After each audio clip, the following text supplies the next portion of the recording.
Dune 2000 is a real-time strategy game for the PS1, released in 1999. I know what you're thinking, but Dune 1999 wasn't as catchy. It was published by the legendary Westwood Studios, which would later create the Command & Conquer series. Dune 2000 is considered by gaming historians to be a partial remake of Dune 2, Building of a Dynasty, an old PC game often credited as the first RTS. While technically not the first RTS on PS1, suffice to say Dune 2000 helped bring modern RTS to the consoles, and it did it more than 2 decades ago. One thing that will shock you if you play Dune 2000 today is just how functional it all is. Sure, there are plenty of quality of life improvements that are missing. For instance, your units can't get into formations, you can't set rally points, there is no easy way to select all the units on screen, or select all units of a certain type. The grouping command simply didn't work on the copy that I had, and there's no way to make the minimap larger.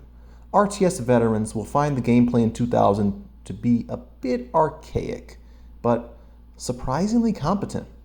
I remember the hype around games like Universe at War, Earth Assault, or Halo Wars. These games touted themselves as being pioneers for successfully bringing RTS to consoles. It seems like somehow everyone forgot that Dune 2000 had done that in the late 1990s, and that's kind of the problem. But more on that later. See, that, ladies and gentlemen, is what we call a teaser, so stay tuned.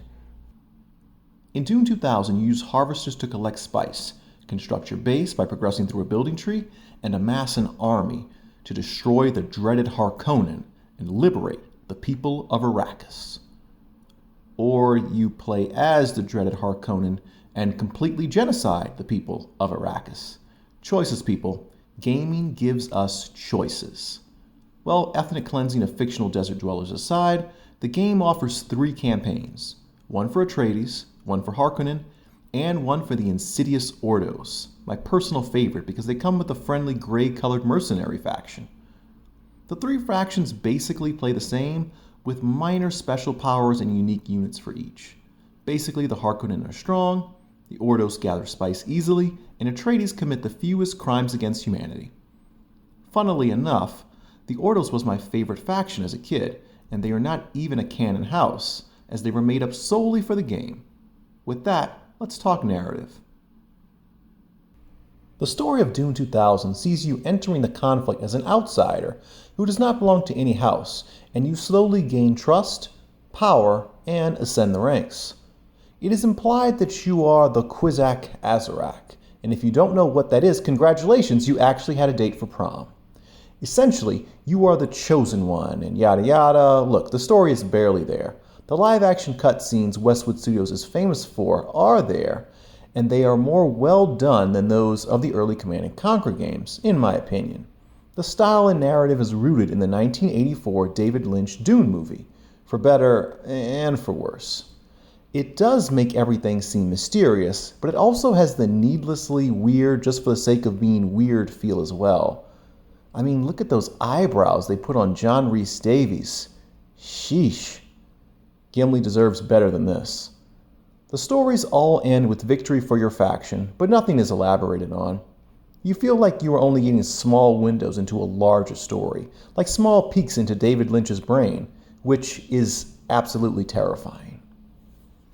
The gameplay focuses around the collection of spice. Other games involve the collection of resources, but none places an emphasis on it like Dune 2000. Especially on smaller maps, the spice has a way of diminishing and forcing all the factions into shared overlapping spice fields, similar to how Fortnite forces players towards the center of the map, and therefore towards confrontation with one another. Spice, stored in refineries and silos, has to be carefully managed. Guarding the spice are the iconic sandworms, or Shai Hulud, or as I refer to them, those. These things are, in short, a nightmare. True to Herbert's original material, the sandworms are indestructible. They also attack from underground, meaning they cannot be seen on the map. The only warning you get is a bolt of lightning and an auditory message. Worm detected. This doesn't tell you where the worm is, And when you have a big map with several spice fields being worked by several harvesters, finding the worm can be a little difficult, especially when the Harkonnen are trying to turn you into a finely seasoned Atreides stew. The combat in general is typical RTS fare. Very typical. You harvest spice for credits that you use to build buildings, work your way up the tech tree, and develop increasingly strong units to take on the enemy and destroy their base. Just like any other RTS, except it came out nearly 25 years ago. Oh, how the RTS genre has advanced. Or not. I like this game, so let's start with the cons. Well, there are no in-mission saves, and these levels can be brutally long. Plus, the worms introduce a level of RNG that can screw up even late runs. They hit right where it hurts the most, in your spice-scented pocketbook, and they can really mess up a level you have been playing for over an hour.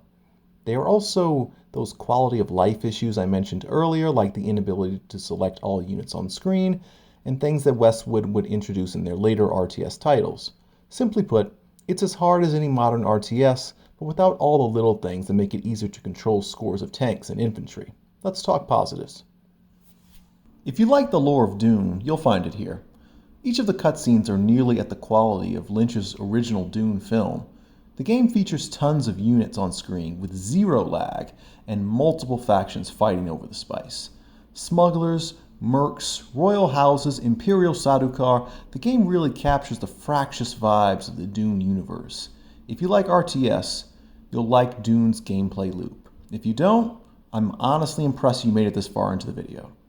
But therein lies the problem, or the benefit, depending on how you look at it.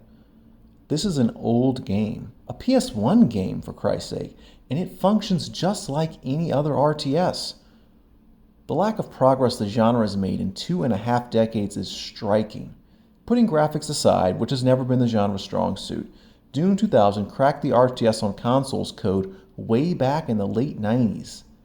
Playing this game makes it clear how many claim the RTS genre has lost steam. Maybe it was never meant to be a major game genre on its own, but in any event, innovation is needed badly, because Dune 2000 showed off nearly all of the RTS tricks, and they did it in the last century, because it was 1999. You see what I did? Alright, you get it.